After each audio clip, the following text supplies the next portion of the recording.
Versatile একজন শিল্পী mister Akib হায়াত। যেটা মনে পড়ছে এখন, আমি আমার প্রথম যে লেখা গানটার নাম হচ্ছে বর্ষার জলে। এই গানটা আমি কোনোদিন কোথাও কোনো অনুষ্ঠান বা কোনো বন্ধুদের গ্যাদারিংয়েও কোনোদিন গাইনি। ভালোবাসার বৃষ্টি ফোঁটা আমায় নাড়া দিবে গো।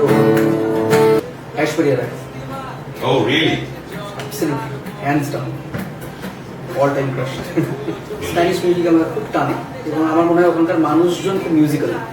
এবং জয় বাবা ফেলুনাথ পড়ার ধরুন যে দৃশ্য আমি দেখতে পেয়েছিলাম, পরবর্তী ক্ষেত্রে আমি একটি আমার গান শীতের পাখি শুট করতে গিয়ে বানারসে আমি সেই ভিজুয়ালসগুলো দেখানোর চেষ্টা করেছি। দেখলাম যে গান ফিল্মগুলোর এরকম একটা প্ল্যাটফর্ম রয়েছে যারা এখনকার সিঙ্গার সংরাইটার বলো বা সিঙ্গার বা পারফর্মারদেরকে একটা প্ল্যাটফর্ম দেওয়ার চেষ্টা করছে। ফ্রেশ ব্রিজ, যেটা অনেকদিন ধরে এই দমকা হাওয়াটা আসছিল।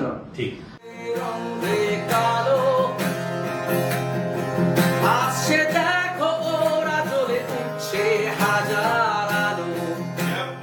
গান পাগল।